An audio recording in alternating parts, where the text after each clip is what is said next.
Hello বন্ধুগণ, পৌষ সংক্রান্তির শুভেচ্ছা জানাই।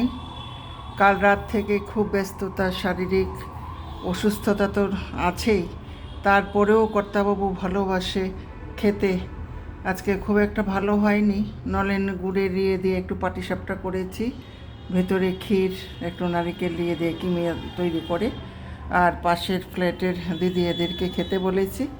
এর জন্য এই সাধারণ আয়োজন, চিংড়ি মাছ দিয়ে কচুর শাক, বেগুন ভাজা তো থাকবেই, বা একটা ভাজি না থাকলে আবার ওনার হবে না। আর শস্য বাটা দিয়ে আমার খুব পছন্দ, ওই যে মূলোর ডাঁটা, শিম, বেগুন, আলু, কফির ডাঁটা দিয়ে ধনে পাতা শস্য বাটা দিয়ে করেছি এটা। আর এটা হচ্ছে বিন্নি ভাত। এই পৌষ সংক্রান্তিতে এটা আমাদের একটা স্পেশাল। এটার সাথে লাটি মাছের ভর্তা, শীতল দিয়ে একটু ঝাল ঝাল করে, আর ওই যে মাটির যে ছিদ্র পাতিল থাকে, এটা বড় হাঁড়ির মধ্যে গরম জল দিয়ে ওই পাতিলটা বসায় মাটির, আর ওই সরা থাকে একটা, ঢেকে দেয়। মা মা আমাদেরকে ছোটোবেলায় এটাই করে খাওয়াতো। খুব অল্প তেলে পেঁয়াজ আদা কুচিয়ে সর্ষার তেল মেখে জলটা আগে ছেঁকে নিত, তারপর যে জলটা ভালো করে ছেঁকে নিয়ে এটা মেখে ওই পাতিলে দিয়ে দিত, ওই যে মাটির যে হাঁড়িটা, আর বড় সিলভারের হাঁড়িতে জল দিয়ে ওই পাতিলটা বসাতো, আর পাতিল আর সিলভারের মুখটা নেতা দিয়ে মাটি দিয়ে লেপে দিত, যেন হাওয়াটা, গরম জলের ভাপটা না বেরিয়ে যায়। আর উপরে সরাটা খুব ভারী থাকে, সরা সরিয়ে হাওয়াটা বেরোয় না, খুব ঝরঝরে হয়।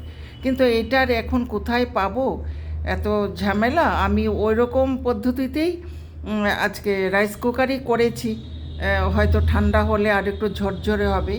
আর চালটাও খুব ভাঙ্গা ছিল তাই। আর ওই মা দিদিমাদের মতো কি আর হবে, ওই করি পুরনো স্মৃতি, শৈশবকে ধরে রাখতে, ঘরোয়া পদ্ধতি। আর এটা করেছি শালগম দিয়ে। আমার উনি আবার খুব কম, বছরে একবার বা দুবার হয় পর্ক। আজকের এই দিনে আমাদের পর্ক ভর্তা, পর্ক তরকারি, চাখুই, শীতলের ভর্তা, আর একটা পাতা দিয়ে, বিন্নি চাল দিয়ে আমরা বাঙ্গুই বলি এটা। তো এখানে তো ওই পাতাটা পাবো না, সেহেতু ঠাকুর পুকুর বাড়িতেও যেতে পারিনি। কলা পাতা দিয়েও আমি করি, আরেকবার করে তৈরি করে আপনাদেরকে দেখাবো। আর আমি আবার পর্কের ভর্তাটা খুব ভালোবাসি। পেঁয়াজ আদা শুকনো লঙ্কা, কাঁচা লঙ্কা জ্বালিয়েও করি, কিন্তু শুকনো লঙ্কা দিয়ে করেছি। ওটাকে আগে সেদ্ধ করে একটু রোস্ট করে নিতে পারেন। রোস্ট মিন্স গ্রিল, ওইটা ওই মাইক্রোওয়েভ ওভেনও করতে পারেন। তারপরে ছোট ছোট করে নিজের ইচ্ছে মতো, পছন্দ মতো পিস করে নিতে পারেন। তো আমি আর গ্রিল করিনি, সেটাকে একদম জল শুকিয়ে সেদ্ধ করে মানে নুন দিয়ে, তারপর কড়াতে হালকা তেলে একটু লাল লাল করে মাংসগুলোকে ভেজে নিয়েছি, একদম লাল লাল করে একটু ভেজে নিয়েছি।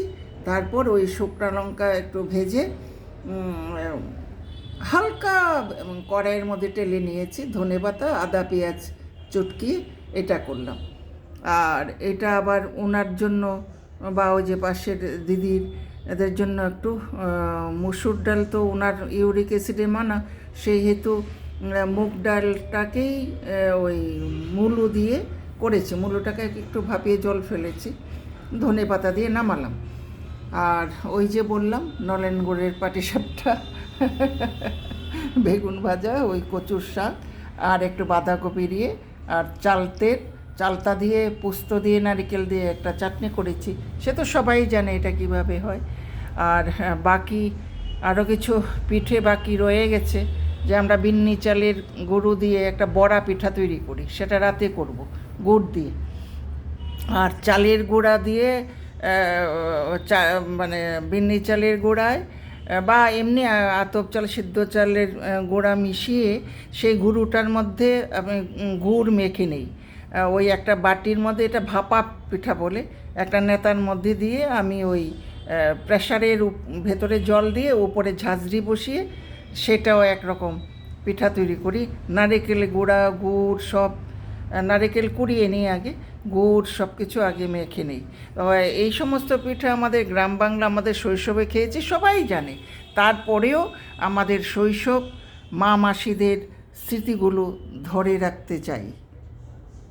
ভালো আনন্দে কাটান, খুব পিঠে চিড়ে খাবেন, এ তো বুঝে সুঝে খাবেন।